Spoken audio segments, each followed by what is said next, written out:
Welcome. Hashtag The Versa Show is part of an entertainment podcast that exercises our freedom of speech. Our conversations, opinions, debate on a certain topic is not to offend anyone in any source. For that being said, enjoy the show.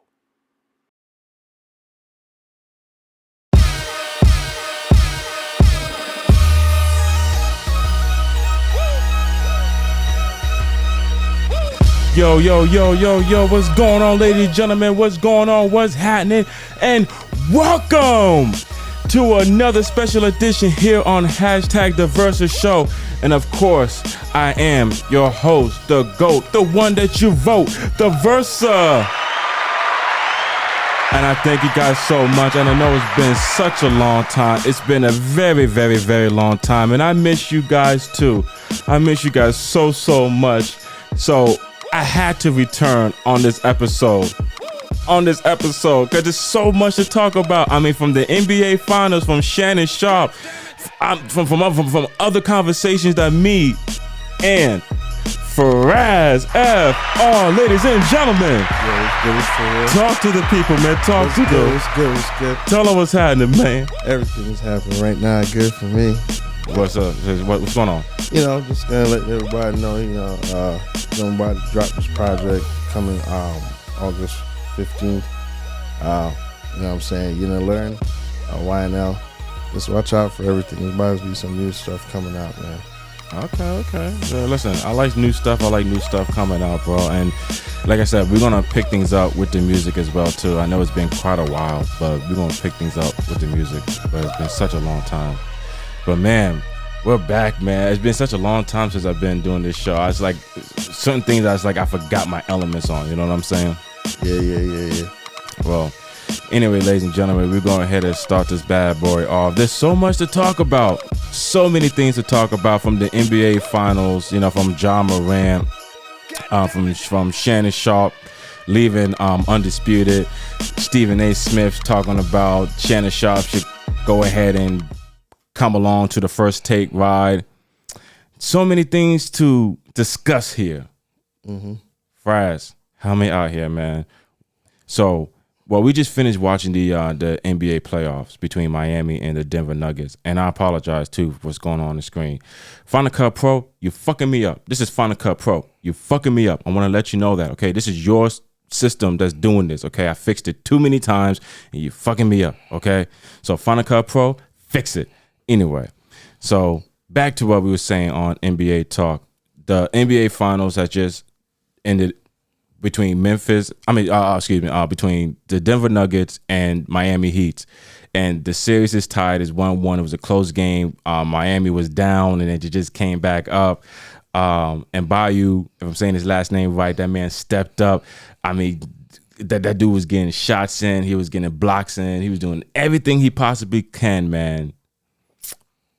Fries, what do you think this series is going to go into? If Miami win the next two games, I think that's it.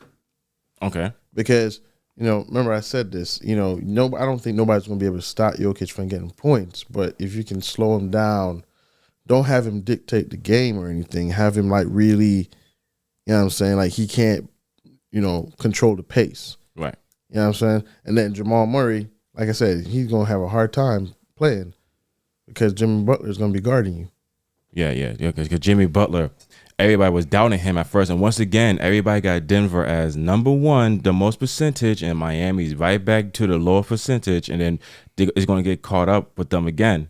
And this series, bro, this is very interesting because I would never think that Jimmy Butler will make it to the finals when there was 3-0 against Boston. Boston came back, made it a game 7, and Boston went to sleep. And as a reminder, I got to do it. Jason Tatum got hurt in the first play of the game. Yeah, that's right, yeah. Got hurt. Yeah. I didn't know about it until probably the next day because I was like, what's going on? I looked at the score. I'm like, yeah, I'm going to sleep. But then the next day, I'm like, oh, snap, he got hurt. Yeah. Well, for the Boston Celtics, couldn't get it done, Boston. You couldn't get it done. So sorry. But shout out to Miami, man, for the number 8 seed going to the finals. And even though they're having a little playoff trouble with Jokic, still, there's still a chance for Miami to conquer this championship. Kevin Love's second one, and Usain Haslam too. This is going to be his fourth one, if I'm not mistaken. Mm-hmm. Man, so he'll be the most winningest player in Miami history. Yeah, absolutely. Yeah, he would be, because he's been in the game now for, good God, like 20-something years. But one thing I'll say, though, Miami gave Denver their first home loss in these playoffs. Yeah, they did. Yeah. It's crazy thinking about it. Like, this team just beat them, but the Lakers couldn't even get one game. Oh, yeah, and that's right. We didn't even do the Lakers, right? Nah. Oh, well, Los Angeles Lakers. And not only just that sound, if I would have had a broom sweeping the floor, I would have played that right now, because, damn, like, they got swept. And you said it on one of the episodes. You was like, yeah, I don't want LeBron to get swept. But it happened. It's going to happen. That's why I was like, I don't want him to get swept, but the way it was looking was like, whoa, bro, this is looking real bad. Yeah, no, real bad for L.A. Just think about it, right? You got LeBron James as the number one overall pick. You have Anthony Davis, number one overall pick. Mm-hmm. You have D'Angelo Russell. I think he was top 10. You have Achimura. You have Reeves. You have Schroeder. For the Miami Heat, Jimmy Butler, number 29th pick. Kyle Lowry, second round. Kevin Love, I think top 15.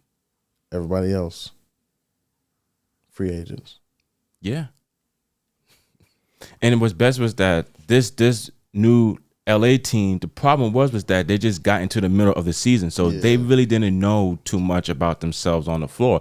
It was good enough they made it to the Western Conference. So it does pretty much show you that as a unit, they could go to the promised lands. But once again, there's a little detour. And that detour is LeBron James is aging. This man's about to hit 39 and his 20th season coming up? Nah, it's going to be 21st. His 21st season. And okay, we could talk about that too, because people was talking about LeBron James retiring. Like, he was on the press conference. He's not going to retire, bro. He already made it perfectly clear he's not doing that until he play with Bronny. Yeah, but Bronny's going to college. It don't matter if Bronny going to college or not, bro. He's going to do, 1 year college if he wants to. So LeBron's going to do about, 23 seasons? 22. He might have Bronny in there for another good year or so, like 2 years. It depends. It all depends, bro. If Bronny goes to USC and he's average freshman year 16, 5 and 6, he gonna go in the NBA draft. That's gonna be a top 10 pick. Oh no, he's gonna be number one for sure. No, he's not gonna be number one. No, he's gonna be number one. No. So you think Bronny will not be number one in the NBA draft? No, he's gonna be probably top 10. He's gonna be top 10, definitely top 10. I don't think he's gonna be number one because you have other guys who are there already who are gonna give you 22, 23, and then you have guys who are actually better than Bronny in his class. Well, all we need to know is whoever gets the number one pick in the year that Bronny gets drafted, that's the time that we will know. Yeah.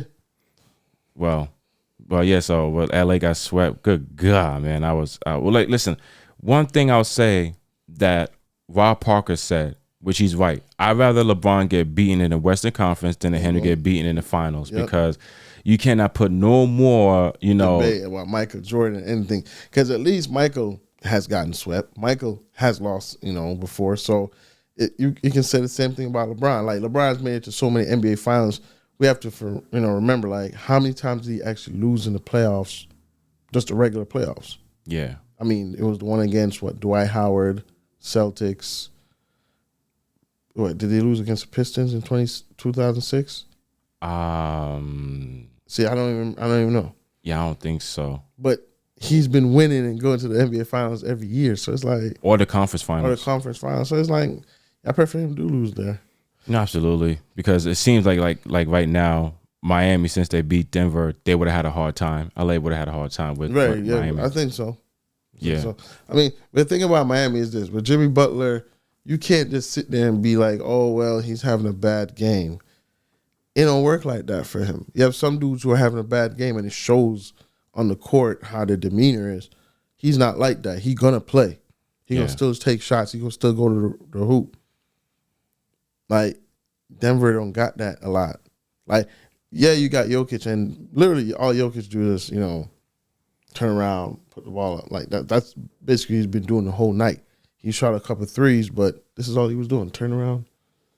Like, nobody couldn't, guard him. And his defense, bro, oh, man. Like, and his offense, too. Like, him showing off this game here. He doesn't have defense. He's smart, but he doesn't play actual defense. He reads the offense of the other team. He can do that, but he actually doesn't play defense. Like tonight showed that. Like Adebayo got a pick and roll. Jokic was like, and it's watching past him. You think he's gonna be a good coach on Jokic if he ever has an opportunity? Oh, yeah, he's smart as hell. Yeah, no, because him mopping out on the floor, like he's like, yo, did they call it Kyle Lowry? He's doing like That's what I'm saying. He can call if he can read your defense. I mean your offense. That's gonna be a good coach because he can show everything already what he needs to do. So if Eric Spoelstra win his this would be his third championship. Mm-hmm. Well, no, this actually be his fourth because he was a champion with Pat Riley. He was the assistant coach, something like that. Yeah.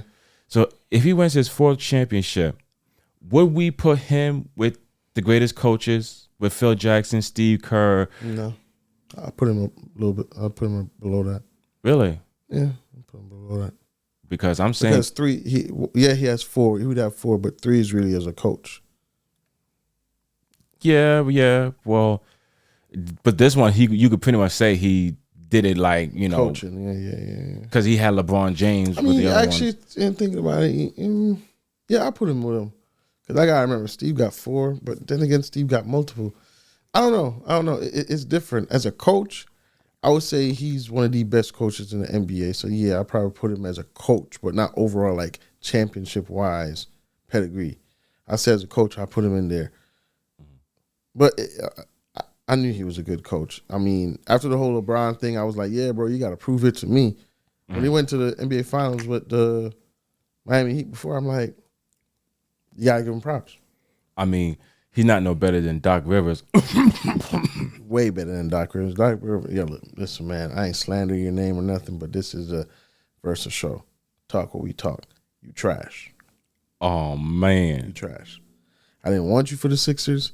I've never sat here and actually bashed, what I'm saying, Doc Rivers' name. But guess what? You trash. But you got the guy from Toronto now. Yeah, because that guy knows how to actually play. He actually, not play, no, actually coach. Yeah. Doc Rivers this is Doc Rivers. Have you ever seen Doc Rivers actually, like really in the midst of an end of a game, like when it's really down to the wire? He's just like this. So are you satisfied with the coach you have, or would you rather have a different coach? I'd rather have Monty Williams. Yeah, I think Monty Williams would be perfect. But the problem is Monty Williams would not have James Harden. Okay. I don't care. I think that would be perfect if Monty Williams and James Harden. I already told you already. Go get me Paul George. Give me Paul George. I'm good with him. No, not Paul George. Yeah, I'm good with Paul George. I don't need. You see, the thing is, the Sixers don't actually really need James Harden. They needed him for two reasons: try and win a championship, yes, but also to get Tyrese Maxey to understand, like, yo, bro, you actually played better than James this whole playoffs. Yeah, but I mean, so just Tyrese Maxey's actually a point guard, not a shooting guard. So if he plays point, you got Paul George playing shooting guard. Yeah, but who's your small man out there? James Harden he doesn't play that. He plays point. But he's close to your small guy then. Who's my point guard? Tyrese Maxey. I just said that. Tyrese Maxey? Yeah, that's what he was playing before James Harden got there. He's a point guard. You gonna count on Tyrese Maxey? Yeah. He played bruh, I'm counting on Tyrese Maxey like how people count on Edwards and John Morant. Like, Tyrese Maxey actually plays better than Jordan Poole. Like, he's actually played way better than a lot of NBA players this playoffs and last year's playoffs, actually. Well, Jordan Poole's another level. Jordan Poole, that dude, I mean, I ain't gonna say you trash, bro, but hey, this year comes and you do that same shit, you trash. If he just, well, he has to be an all-around player. If he could just give us numbers in the regular season. Who? Jordan Poole. Man, listen, I'm not gonna comment on it. I'm just saying, if you do this again, bro, they're gonna let you go. That's all I know. Like, the reason why I say Tyrese Maxey, because when you're watching a player, right, you want to see that progression each year, correct? Yeah. So first year, 8 points. Second year, 14 points. That's last year. This year, 21 points. First year, 33% shooting from the field. I mean, from three. Second year, 37. This year, 41. Right. So that's Tyrese Maxey's numbers. So that's why I said he can play that point. He might not get the assist like James Harden, but we don't really need that as so much.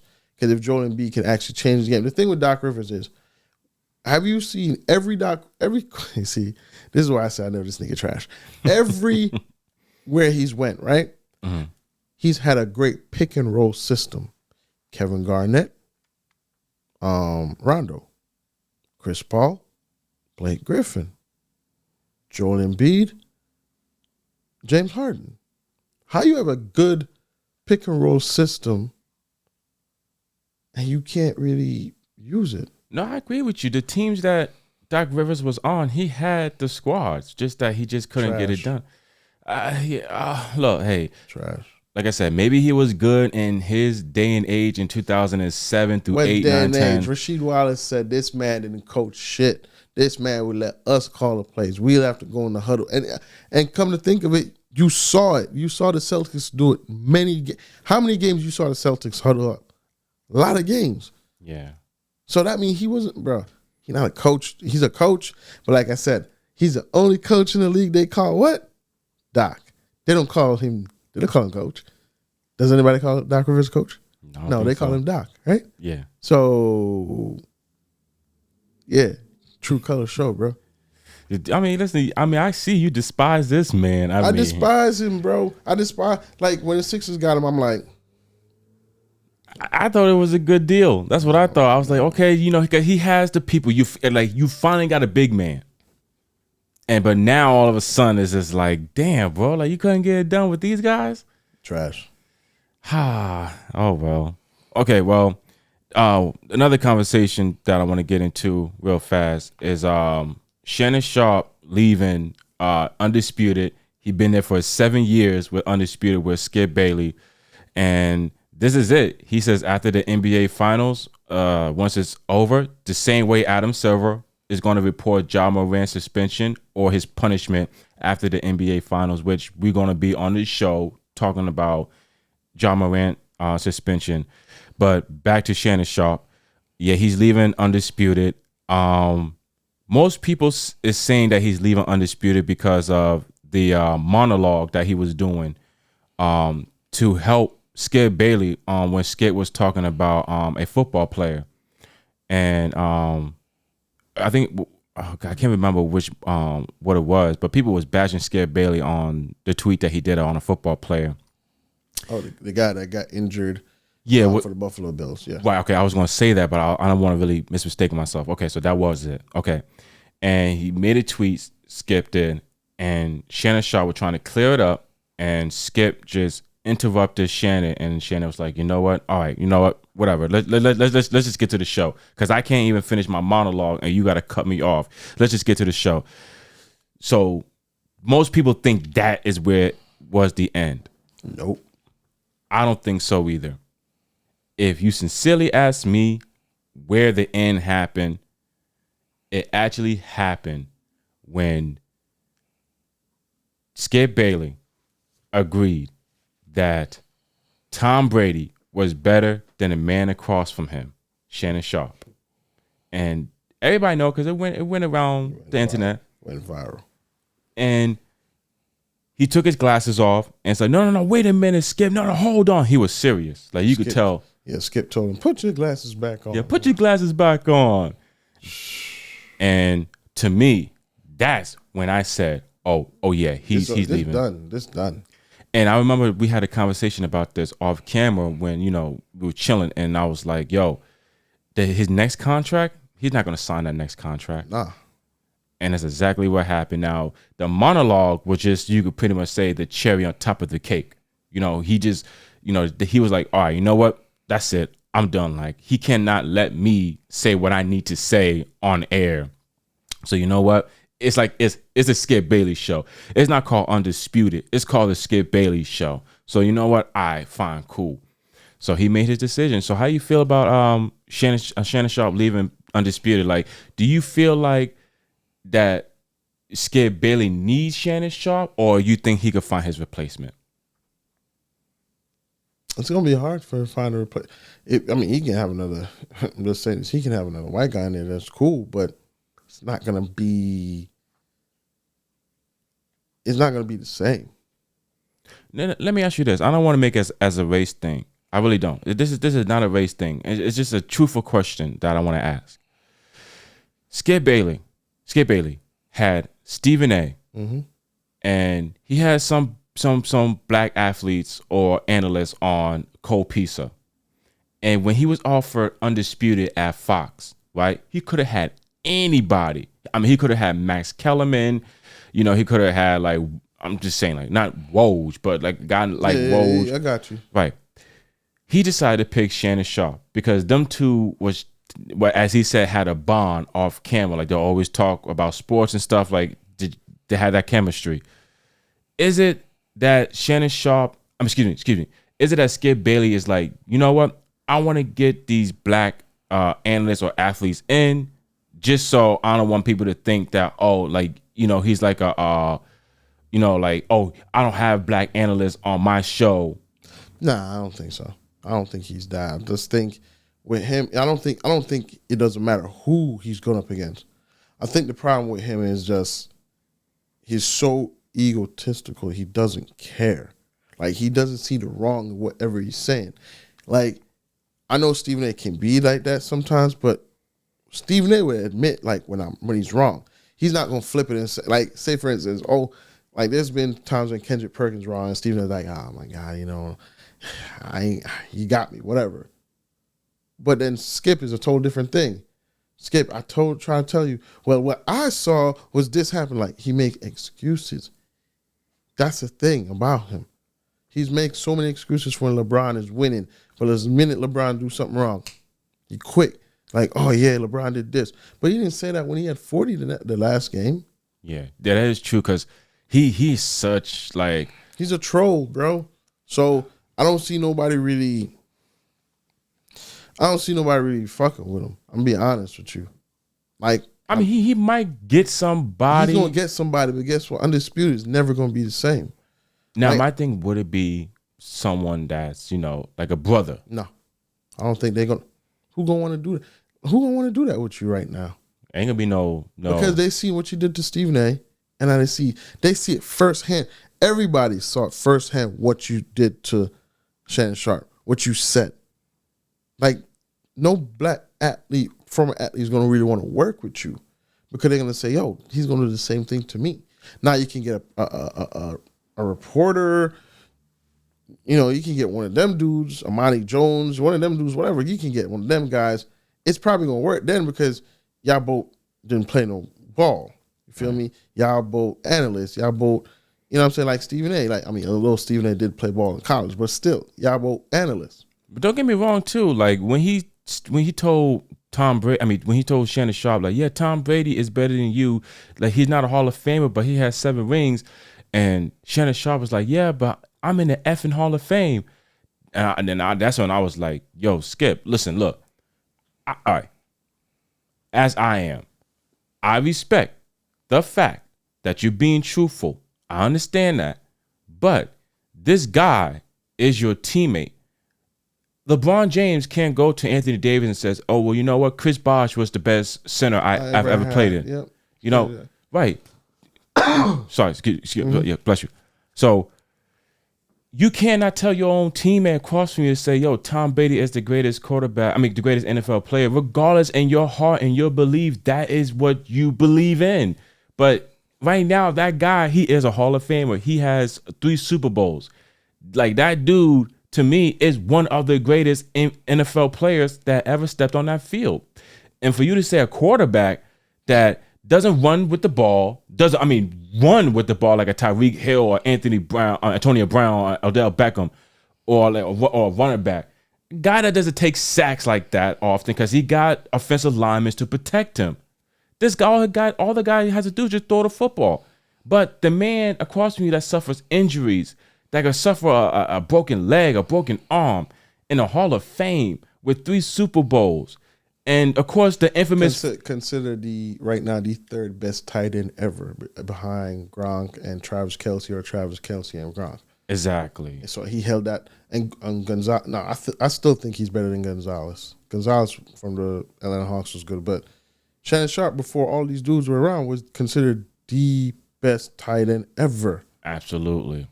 And then the top of that is like, of course, the infamous red phone call. You know, like we need the army, we need the troops, we need the cavalry. You know, we need them over here. Like Shannon Sharpe is a pure Hall of Famer, man. And if you ask me, yes, Skip is looking at it as he has 7 championships versus 3. That's all he's looking at. You don't. That's why I say I don't understand, dude, bro. Yeah, cause the same thing with because if we're gonna look at that, Bill Russell got more than Michael. And I'm gonna be wrong. Like when everybody talk about, I'm not trying to switch gears, but in sports, when they talk about LeBron James, oh well, he got 4 rings, but he can't compare to them 6 losses between Michael's 6 wins.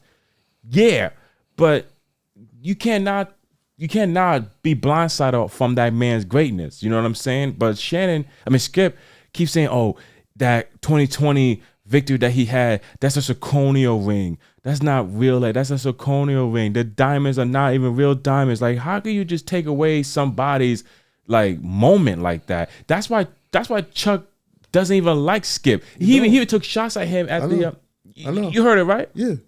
He took shots at him. I told you the one thing. Chuck is a funny dude, guaranteed and all. He's a funny guy, but the one thing I respect about him, he gonna tell it as it is. Mm-hmm. He gonna tell it. He don't care if you mad. I mean, Shaq does it too, but Chuck does it so much more. That's why I respect him. He doesn't care if you mad. He don't care what you want to say. No, he don't. Like when he's actually serious about something, you can tell. And I've seen interviews when Chuck is like, I want to slap the hell out of Skip. I want to slap him. When I see him, I'm going to slap him. Listen, and Jalen Rose called him a culture vulture. Yeah. Now, even though Lil Wayne gave him the chain and he rocked the Jordans and, you know, looking at all the swag and stuff, I understand that. I get that. But to me now, Skip, it's starting to kind of look like he is like a culture vulture. Yeah, bro. Look what he did to T.O.'s reputation. He's the one that really destroyed T.O.'s reputation. Yeah. Like T.O. left, went to Dallas, right? Oh, he's a locker room cancer. But T.O. putting up numbers. Oh, he a locker room cancer. He's not the one that's fumbling the ball. That's Tony Romo, but he's a locker room cancer. Yeah. How are you going to say he's a locker room cancer when Tony Romo fumbling the ball? Tony Romo's make throw interceptions. Is that T.O.'s fault? And then, of course, the infamous Jalen Rose. Like, he's having from Terrell Owens, from Jalen Rose, from Skin. Yeah, that's who he's been. Yeah, even with Stephen A. I'm telling you, I've never respected the dude. I've never really respected Skip. Especially when he said that thing, the Bills player, I wasn't surprised. I'm going to be honest with you, to God. Mm-hmm. I wasn't surprised. Why not? Because I just felt like that's something he would do. He doesn't care about, like, to him, it's like, oh, come on, get up. Like, we're trying to see the game. We're trying to see this game. This game is so important for who's going to get more not points, who's going to have more wins, who's going to be the first seed or second seed. That's what's just going through his mind. He's not like the average person who's thinking, oh, my God, I hope that kid's okay. Yeah, that's true. He's not thinking that. And then when he let's think about it, right? You're a big-time analyst. You're trying to cover something, a sport, right? And you see the game going on. Boom, kid knocks out. Man, come on, man. I'm trying to see this game so I can do my job. That's the point of view he's looking at it from. So when he tweeted that out, he didn't look at it from the point of view like, I wonder if the kid's okay. He thought about first his job. He thought about his job. Like, people don't know how to break that stuff down because he came back and said he apologized, whatever. He wasn't looking at it like that way. He thought about his job first. Mm-hmm. Like, I'm trying to make this tomorrow to get up in the morning and go talk to Shannon about this. I'm trying to make sure I'm on top of my job. He wasn't thinking about the other way. So that's why I say I don't respect him, because he's just been like that. He's been like that. Yeah. Like, it's sad, but it's like, damn, bro, like, he's been like that. And anything he's saying, I don't listen, because he can never just stick to something. He's going to be like, oh, I told you, Shannon Sharpe, that this was going to happen, but it didn't happen, but it doesn't matter. It's still going to happen. Like, No, I say this, like certain things when he calls out, like when, you know, when he look at the plays and stuff, he calls them out like right down the middle. Cool. One thing I don't like is the people you pick that are the greatest. You know what I'm saying? And listen, let's be real. I'll be real. As much as one person want to say this one man is the great, no, he's only the great if 50 other people is not. Then he's the only great. But other than that, if you have five of them, that's great. And then now you have 2 more. Now you have 3 more. You got to consider those guys too as one of the greatest. Yeah, you can't just say, hey, he's the greatest. Like, you can't. Yeah. Like I said, that's why I say there's always the Michael Jordan analogy. Like, oh, Michael Jordan's the greatest of all time. Yes, we know that. But if you really want to be technical, because you're talking about rings, Bill Russell has 11. So what we going to say? And Kareem, even though he lost a few finals, he got 6. So exactly. So what we gonna say? You see, that's why I said I don't really like. Once you win 3 rings, to me, you're solidified. You're solidified as one of the greatest players in whatever sport you're doing. Once you ring 3, I think you're one of the greatest ever. Yeah. Real fast, just real quick. What do you think Ja Morant punishment should be?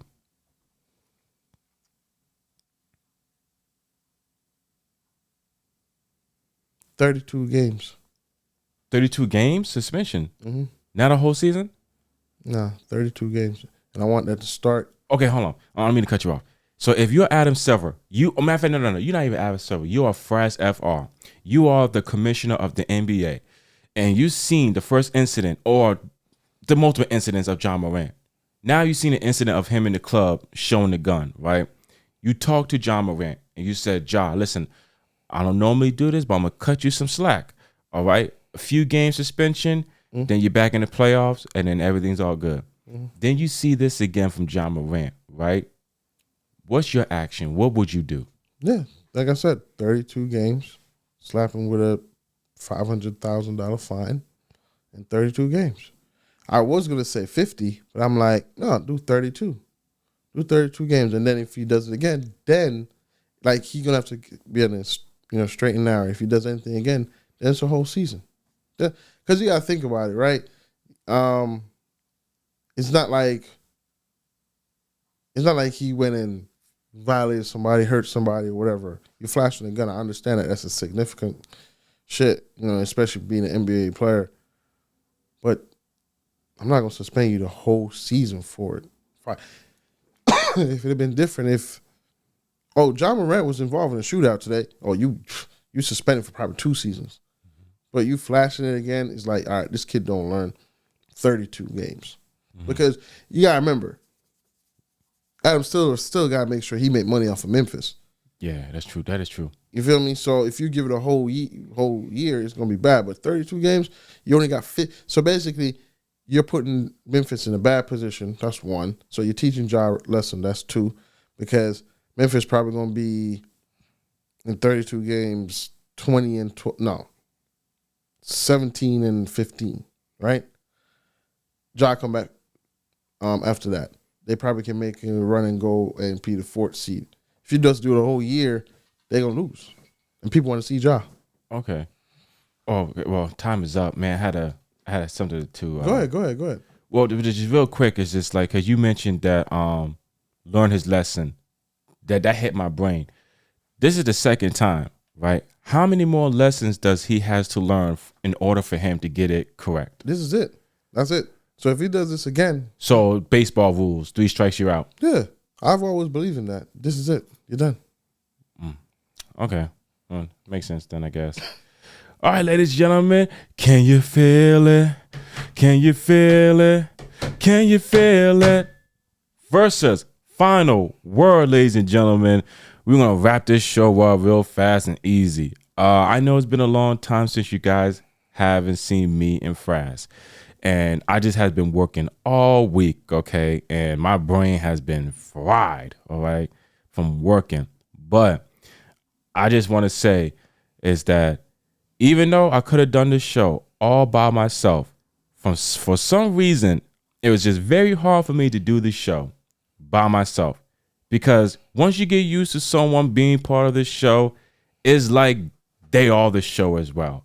So I could not do this show without Fraz FR. So in order for that, for Versus Final Word, I want to give Fraz, thank you so much, bro. Yeah, for real.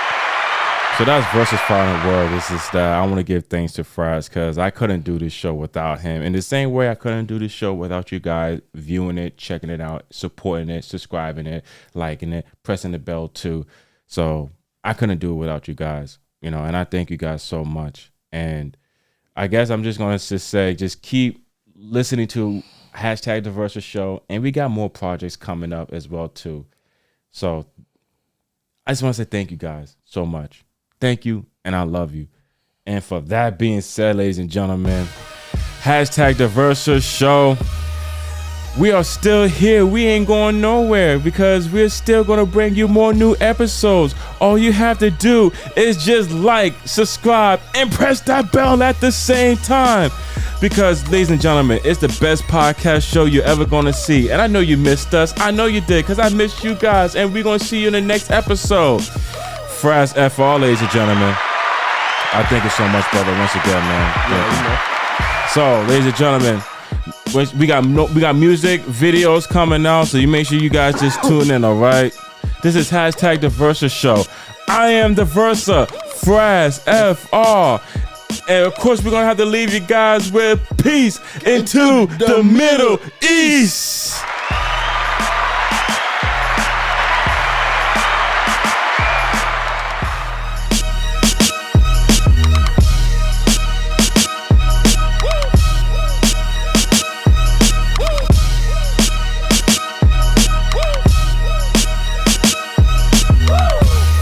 The Versus Show is produced by Vintage Era Production.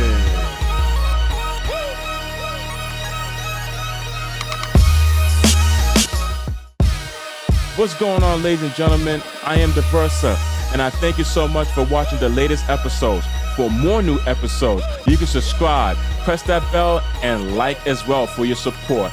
And trust me, we got new music for you guys and videos, and as well, more of hashtag The Versus Show.